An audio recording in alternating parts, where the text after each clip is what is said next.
চেষ্টা করি, এর থেকে বড় লজ্জা আর কি হতে পারে?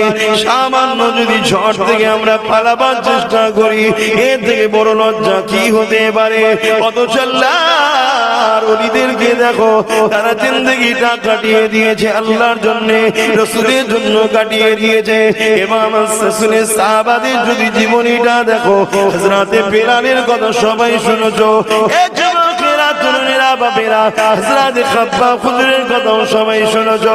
হযরতে খাব্বাব যখন আল্লাহকে আল্লাহ বলে, নবীকে নবী বলে, দুনিয়ার জালিম অত্যাচারী আবু জেহেল উতবা দল ছেড়ে দিয়ে আমার নবী পাকের দলে যখন চলে এলো, গান ছেড়ে দিল, যাত্রা ছেড়ে দিল, কাজের মেলা কোন তৎকালীন সময়ে ওই মেলাটাকে ছেড়ে দিল, নারীদেরও শোষণ করার জন্য তিনি দিছিল। কোনো থেকে ফিরে যখন চলে এলো, এসে যখন আল্লাহ নবীর হাতে হাতটা দিয়ে দিল, ন্যায়ের পক্ষে চলে এলো, ইনসাফের পক্ষে চলে এলো, মানবতার পক্ষে চলে এলো, ইনসানিয়াতের পক্ষে চলে এলো। নারীরা মায়ের জাত, ওই মায়ের জাতকে সম্মান মর্যাদা দিবার যে রাসূল শিক্ষা দিয়েছে, সেই রাসূলের দিকে যখন চলে এলো, তখন আবু জেহেল, উতবা, সাইবা তাদের হাতে রাজ ক্ষমতা ছিল। তারা আমার রাসূলুল্লাহ সাহাবী হযরতে খুবাইবের উপরে কম জুলুম করেনি, হযরতে খাব্বাবের উপরে কম জুলুম করেনি। কি জুলুম করেছিল? এক যুবকেরা আগুন তৈরি করে ওই আগুনের উপরে খাব্বাবকে বসিয়ে রাখলো, আর এই কোমরের গোশতগুলো ওই আগুনে পুড়তে শুরু করতো। ঘরে যখন কেউ দেখবেন কাবাব তৈরি করে, ওই গোশতকে শিকের মধ্যে দিয়ে যখন আগুনের উপরে দেওয়া হয়, দেখবেন এই গোশত থেকে পানি ঝরে ঝরে ঝরে ঝরে ওই আগুনে পড়তে থাকে। অনেক সময় আগুনটা নিভিয়ে যায়, আর গোশতটা আস্তে আস্তে পুড়তে পুড়তে পুড়তে পুড়তে ফুলে ছিল ছোট হয়ে যায়। হযরতে খাব্বাব হুজুরের কোমরের গোশত থেকে রস বেরোতে বেরোতে আগুনগুলো বন্ধ হয়ে যায়। আবার আগুন জালিমরা ধরায়, আবার খাব্বাব হুজুরকে বসায়, আবার আগুনটা নিভিয়ে যায়, আবার আগুনটাকে ধরানো হয়, আবার বসানো হয়। এইরকম শাস্তি তো তোমায় দিয়ে হয় রে। তোমাকে মসজিদে যেতে বললে যাচ্ছ না, তোমাকে আযান দিলে তুমি শুনছো না, তোমাকে মাহফিলে আসতে বললে যাচ্ছ না। মনে রেখে দিও, কাল তুমি আল্লাহর ঘরের দিকে যাবার জন্য ছুটবে, কিন্তু আমার আল্লাহ তোমাকে নেবে না। ওই জায়গায় দেখবে পাহারাদার দাঁড়িয়ে আছে। কে পাহারাদার? দুনিয়ার জালিমরা তাদের সৈন্যকে দাঁড় করিয়ে দেবে, তোমাকে ঢুকতে দেবে না, তোমাকে মারবে। এখন দরজা খোলা রয়েছে, তুমি যাচ্ছ না। এই সুযোগ যাতে জালিমরা খমন করে, সুযোগটাকে কাজে লাগিয়ে দিয়ে তারা পাহারাদার লাগিয়ে দেবে, তখন তুমি যাবার জন্য ছুটবে, কিন্তু আল্লাহ তোমাকে তখন নেবে না। এখনো সময় আছে, আল্লাহর ঘরের দিকে ফিরে আসো, মাথাটা নত করো, রব্বি রব্বি করে আওয়াজ তোলো, চোখের কোণা দিয়ে পানি ফেলো। আমার আল্লাহ নবী জানিয়ে দিলেন, ওই পানিটা যদি মাছের মাথা থেকে ক্ষুদ্র হয়ে যায়, আমার আল্লাহ পাক তাদেরও জীবনের গুনাহকে মাফ করে দেয়। নবী আমার আরো বলেছে, যদি তুমি কান্নার চেষ্টা করো কিন্তু চোখ দিয়ে পানি বেরোতে চায় না, মুখটাকে কান্নার মতো করো। একজন বান্দা দেখলে যেন বলে, ওই বান্দাটা তার আল্লাহ পাকের কাছে কাঁদছে, ওই বান্দাটা তার আল্লাহর কাছে কাঁদছে, ওই বান্দাটা তার রহমান রহিম গফুরের কাছে কাঁদছে।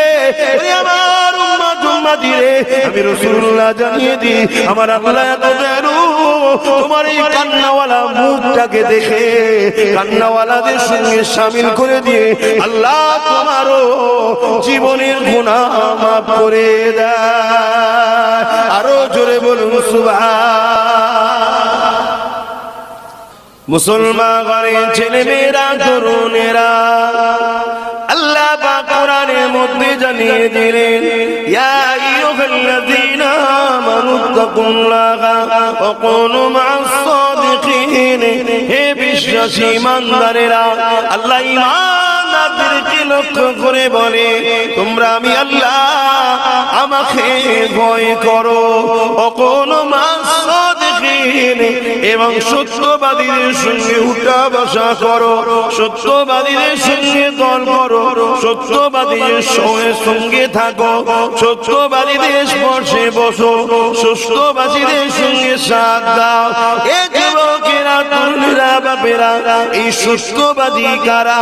আল্লাহর কোরআন যাদের সম্বন্ধে আবার জানাচ্ছেন সূরা ফাতিহার মধ্যে রয়েছে ইহদিনাস সিরাতাল মুস্তাকিম, যারা মুস্তাকিম তারাই হলো সত্যবাদী। এই মুস্তাকিম কারা? আল্লাহর কোরআনে জানাচ্ছে সিরাতাল্লাযীনা আন'আমতা আলাইহিম, যাদের উপরে আল্লাহ পাক ইনাম দিয়েছে। কাদের উপরে আল্লাহ ইনাম দিয়েছে? আল্লাহর কোরআন নিজে জানাচ্ছে মিনান নবীন ওয়াস সিদ্দিকিন ওয়াস শুহাদা ওয়াস সালিহিন। এই চার শ্রেণী হলো এদের উপরে আল্লাহ পাকের বড় মেহেরবান নিয়ামত ওয়ালা।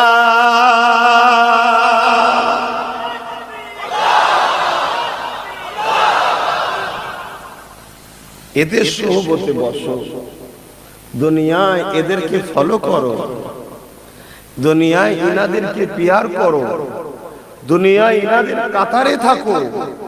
আমাদের ভাই তোমরা যেখানে বসতে আল্লাহ নিষেধ করেছে তারপরও বসে যাচ্ছ গানে, যেখানে আল্লাহ যেতে নিষেধ করেছে তারপরও যাচ্ছ যাত্রায়, যেখানে আল্লাহ মানা করেছে সেখানে যাচ্ছ সিনেমায়, যাদের সঙ্গে আল্লাহ মিশতে মানা করেছে তাদের কাছেও যাচ্ছ, যারা ফাসিক ফাজিল বেহুদা জালিম অত্যাচারী মানুষ তাদের কাছেও যাচ্ছ। আর যাদের সঙ্গে আল্লাহ মিশতে বলেছে তাদের থেকে দূরে থাকছো। যে কাজগুলো আল্লাহ করতে বলেছে সেগুলো করছো না, অথচ জিন্দেগিটা তো আল্লাহর দেওয়া, দুটো হাত তো আল্লাহর দেওয়া, দুটো পা তো আল্লাহর দেওয়া, দুটো চোখ তো আল্লাহর দেওয়া, জবানে কথা তো আল্লাহর দেওয়া, যৌবন ক্ষমতা তো আল্লাহর দেওয়া। এই ছোট্ট বাচ্চা ছিলাম আমি, আপনি আস্তে আস্তে বড় করে শরীরের মধ্যে পাওয়ার জুগিয়েছেন তো আল্লাহ। সেটা আল্লাহর রাস্তায় খরচ না করে কোন রাস্তায় খরচ করছো যুবক? এ চিরস্থায়ী পৃথিবী নয়, আজ আছে কাল চলে যেতে হবে। আল্লাহ পাকের কাছে জবাব দিতে হবে। এ যুবক তাই বলি আজ সময় রয়েছে, এখনই তওবা করে নাও। বাকি জিন্দেগিটা আল্লাহ রাসূলকে খুশি করে চলো, নবী পাকের সুন্নাতে চলো, আল্লাহ পাকের দাসত্ব করে জিন্দেগি কাটাও।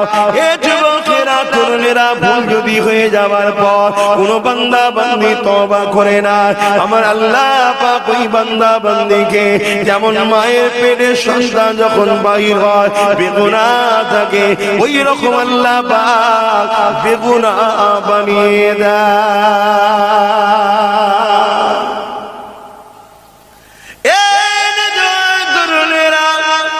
ভুল করো না, আল্লাহ থেকে দূরে সরে দেখো না। আল্লাহ পছন্দ করেন সেগুলো করো না গো। আমার আল্লাহ যদি আমাকে মানুষ না বানিয়ে কুকুর বানাতো, লোকের ধরে ধরে যেতাম, লোক আমাকে ছিচি ছিচি করে তাড়াতো, সবাই আমাকে ঢিল মারতে থাকতো, সবাই আমাকে লাঠির বারে আঘাত করতে থাকতো। হায় রে জিন্দেগি, আল্লাহ আমাকে আশরাফুল মখলুকাত করলো, সেই আল্লাহ পাকের হুকুমকে মানতে পারলাম না, সেই আল্লাহকে খুশি করতে পারলাম না, আল্লাহর হাবিবের সুন্নতে জিন্দেগি কাটাতে পারলাম না, নবী পাককে আদব ও মুহাব্বত করতে পারলাম না। এ যুবকেরা তরুণেরা বাপেরা, এই জিন্দেগিটা আল্লাহ কেন দিয়েছে? এই জিন্দেগিতে কেন দুনিয়া জমিনে পাঠিয়েছে? কি কাজ আল্লাহ পাক করতে বলেছে? ওই কোন তোমাকে আমাকে করতে হবে। যদি করে যেতে পারি, আল্লাহ পাক তোমার আমার জন্য চির শান্তির জান্নাত রেখে দিয়েছে। জান্নাত তো শুনেছি আমরা সবাই, জান্নাতের শান্তি কত জানে। এ যুবকেরা তরুণেরা, জান্নাতীদের ঘরে যখন জান্নাতে নিয়ে যাওয়া হবে, রাস্তায় যেতে যেতে যেতে এত সুন্দর মনোরম পরিবেশ দেখে জান্নাতীরা মনে করবে এটাই হলো জান্নাত, ওখানে বসে পড়বে। আল্লাহর ফেরেশতারা বলবে না এটা নয়, এটা তো রাস্তা আরো আগে রয়েছে, চলো। তাদেরকে আবার নিয়ে যাওয়া হবে। কিছুটা যাবার পরে আরো সুন্দর মনোরম পরিবেশ আসবে, সেটা দেখে জান্নাতীরা মনে করবে এটাই হলো জান্নাত, তারা সেখানে বসে পড়বে। আবার ফেরেশতারা বলতে লাগবে, এ আল্লাহর বান্দা বান্দি রে, এটা জান্নাত নয়, আরো আগে আরো আগে। এইভাবে তাদেরকে নিয়ে যাওয়া হবে। যখন মেয়ে জান্নাতে ঢুকবে, জান্নাতের খাদেমা যাদেরকে হুর বলা হয়, তারা ইন্তজারে থাকবে। তারা আপনাকে আহলান সাহলান মারহাবা মারহাবা মুবারকবাদ ওয়েলকাম করে নিয়ে যাবে। এই যুবকেরা তরুণেরা যা শখ করবে, যেটাই খাবার ইচ্ছা করবে, শুধু অন্তরে জাহির হবে, সঙ্গে সঙ্গে আল্লাহ পাক জান্নাতি দিগকে সেই নিয়ামতের খানা খাওয়াবে।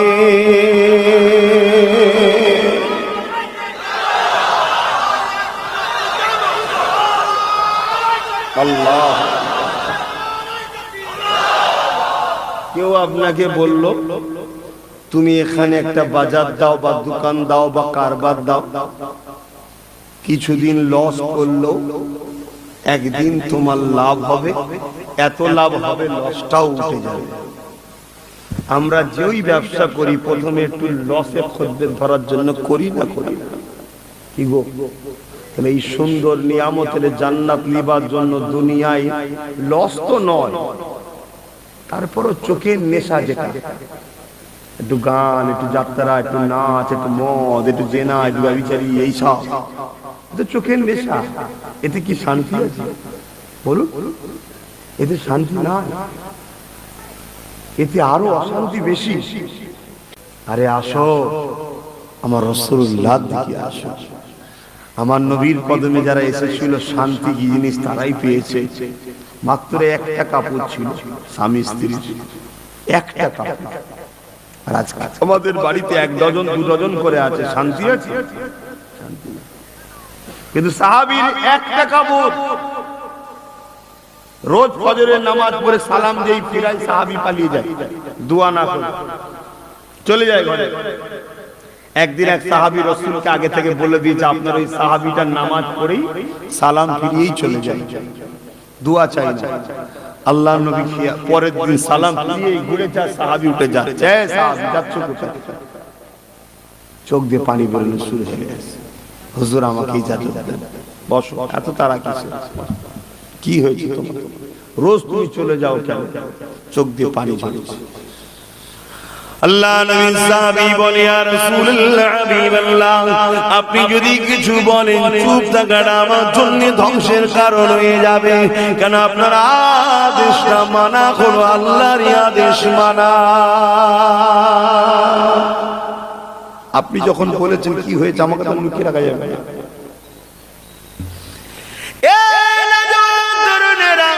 আল্লাহ নবী সাহাবী কাঁদে আর বলে, ইয়া রাসূলুল্লাহ, হাবিবাল্লাহ, আমার পরনার মাত্র একটাই কাপড় রয়েছে।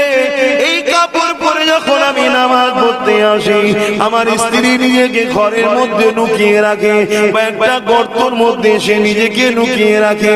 ইয়া রাসূলুল্লাহ, হাবিবাল্লাহ, আমি নামাজটা পড়ে নিয়ে দ্রুত গিয়ে কাপড়টা খুলে নিজেকে গর্তের মধ্যে বা কোণেতে লুকিয়ে ফেলি।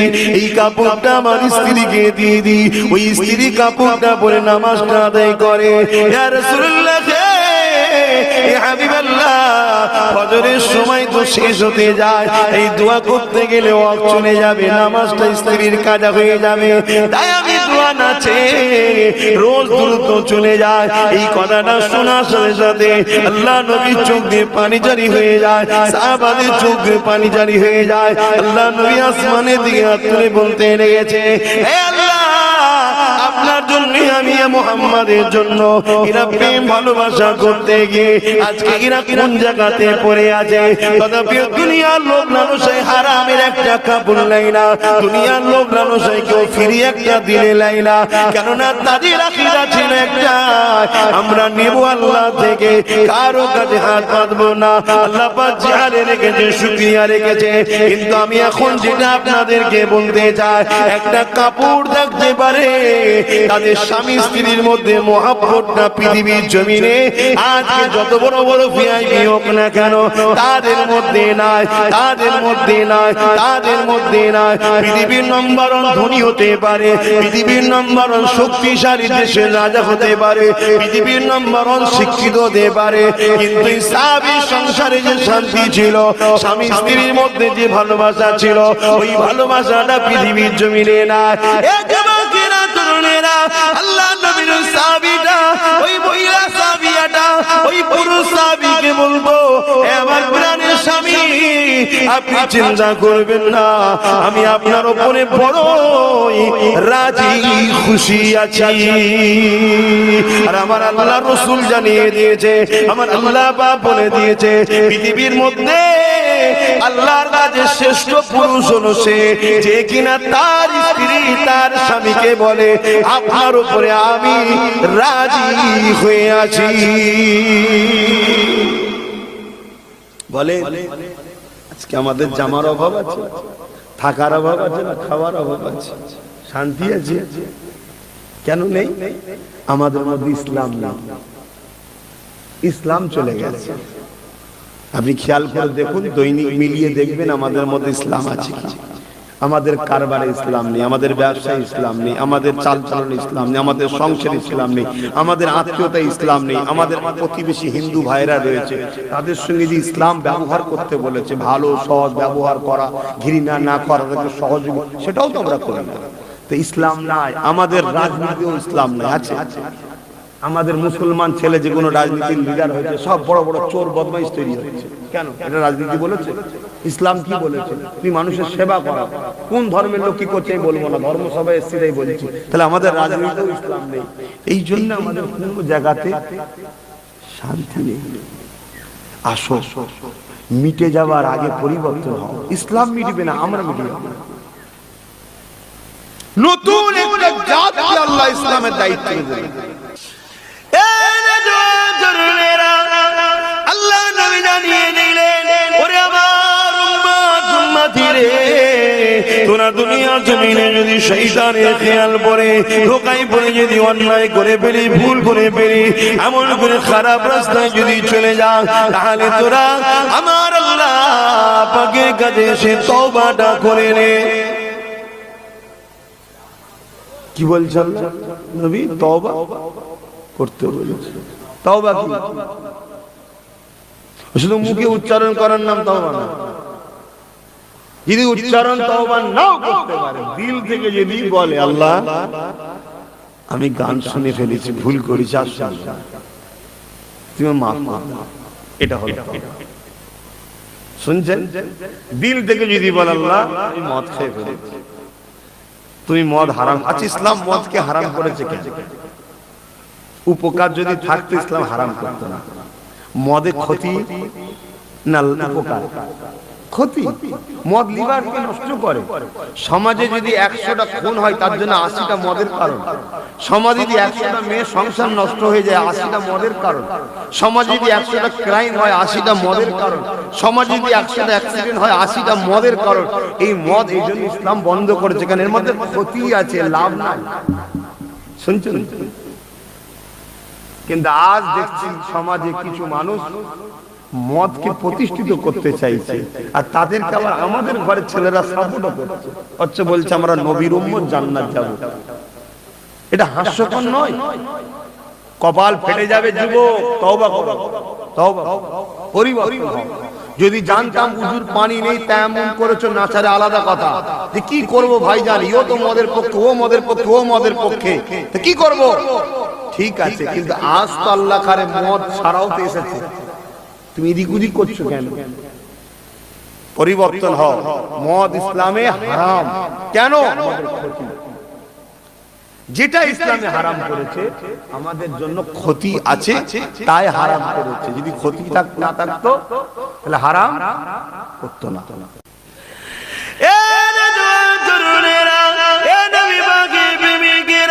যেদিকে চলছো, ওদিকে জিন্দেগি তোমাকে ফিরে আসতে হবে। ওটা হাকিকাতে তোমার জিন্দেগি নয়, ওই রাস্তা তোমার জন্য ধ্বংসের জন্য, ওই রাস্তা তোমাকে বরবাদ করে দেবে। দুনিয়ার জমিনে যারা ইবলিসের চালা রয়েছে, যারা তোমাদেরকে আল্লাহ রসুলকে ভোলাবার জন্য গান দিয়েছে, আল্লাহ রসুলকে ভোলাবার জন্য সিনেমা দিয়েছে, আল্লাহ রসুলকে ভোলাবার জন্য তোমাকে এমন করে নাচ গান দিয়েছে, তোমাকে মদ দিয়েছে, হারাম খাদ্য দিয়েছে, আল্লাহ রসুলকে ভোলাবার জন্য তোমাকে সমাজে ছোটখাটো একটা একটা করে পদ দিয়ে দিয়েছে। মনে রাখবে, এদের লক্ষ্য তোমাকে আমাকে আল্লাহ ও রসুলের থেকে ভুলিয়ে দিবার জন্য। কেননা যতদিন তুমি আমি আল্লাহ ও রসুলকে মনে রাখবো, আল্লাহ ও রসুলের দিকে থাকবো, নবীর সুন্নাতে জিন্দেগি করবো, সবকিছুর উপরে আল্লাহ ও রসুলকে মহব্বত করবো, ততদিন তোমার আমার হৃদয়ে ঈমান থাকবে। এই ঈমান যতদিন থাকবে, পৃথিবীর কোন শক্তি তোমাকে আমাকে মিটাতে পারবে না। এই জন্য দুনিয়া বড় প্ল্যান করে তোমাকে আমাকে মিটাবার জন্য তোমাকে আমাকে লোভ লালসা দিয়েছে, তোমাকে আমাকে গান ধরিয়েছে, তোমাকে আমাকে যাত্রা ধরিয়ে দিয়েছে, তোমাকে আমাকে সিনেমা ধরিয়েছে। আবার কোন কোন শয়তান তোমাকে আমাকে খেলার নামে ডেকে নিয়ে যায়, ডেকে নিয়ে যে ওই জায়গায় অর্ধউলঙ্গ নারীর নাচ দেখাতে লেগেছে। দেখে দাও, এইরকম ভাবে তুমি দুনিয়ার জালে জড়িয়ে যাও, এই শয়তানদের জালে যদি জড়িয়ে যাও, তাহলে মনে রাখবে খুব শিগগিরই সেদিন আর বেশি দিন না, এই জমিনের উপরে তোমাদের উপরও শাস্তি আসবে, আযাব আসবে। সেদিন তুমি দিশেহারা হয়ে যাবে, তা থেকে রক্ষা পাবে না। যুগে যুগে নবীরা বুঝিয়েছে, আজ নবীদের গোলাম হিসাবে বুঝায়, আমার রাসূলুল্লাহ সাহাবাদের বুঝিয়েছে, সেই নবীর গোলাম হিসাবে তোমাদেরকে বুঝায়। হ্যাঁ, অন্যায় হয়ে গেছে, তওবা করে নাও। হ্যাঁ, ভুল হয়ে গেছে, ক্ষমা আল্লাহর কাছে চেয়ে নাও। নবী আমার জানিয়ে দিলেন, যখন কোন বান্দা বান্দি অন্যায় করতে যায়, ভুল করতে যায়, খাতা করতে যায়, নাফরমানি কাজ করতে যায়, আল্লাহ পাক যে কোনো অপছন্দ করে ওই রাস্তায় যায়, তখন আমার আল্লাহ ওই বান্দা বান্দিকে ডাকতে থাকে, ওরে আমার বান্দা রে আয়, আমি আল্লাহ আমার রাস্তায় ফিরে আয়, আমার কাছে মাথা নত করে দে, আমার কাছে খুলে আয়, আমার কাছে ক্ষমা চা। আমার মতো দয়ালু আল্লাহ তুই পাবি না। কার পাল্লাই পরে তুই গান শুনতে চলে গেলি, কার পাল্লাই পরে তুই সিনেমাতে চলে গেলি, কার পাল্লাই পরে তুই যারা আমি আল্লাহ সঙ্গে শিরক করেছ ওই মুশরিকদের কাছে চলে গেলি, কাদের পাল্লাই তুই পরে এটা খুলবি? এ আমার বান্দা রে, আমি তোর মালিক, আমি যদি তোকে দুটো পা না দিতাম তাহলে তুই হাঁটতে পারতিস না, আমি আল্লাহ যদি তোকে দুটো চোখ না দিতাম তাহলে তুই দেখতে পেতিস না। বান্দা, এই জমিনের উপরে তুই কি দেখছিস নি? অনেকের পা দিবার পরও বিভিন্ন অ্যাক্সিডেন্ট ওই পাকে আমি কেটে নিয়েছি, অনেককে চোখ দিবার পরও বিভিন্ন অ্যাক্সিডেন্টে চোখকেও নষ্ট করে দিয়েছি। ওরে আমার বান্দা রে, আমি আল্লাহ তোকে সুযোগ দিলাম, ফিরে আয়, তওবা করে নে, আমি আল্লাহ তোর জীবনের গুনাহ মাফ করে দেব। আরো জোরে বলুন সুবহান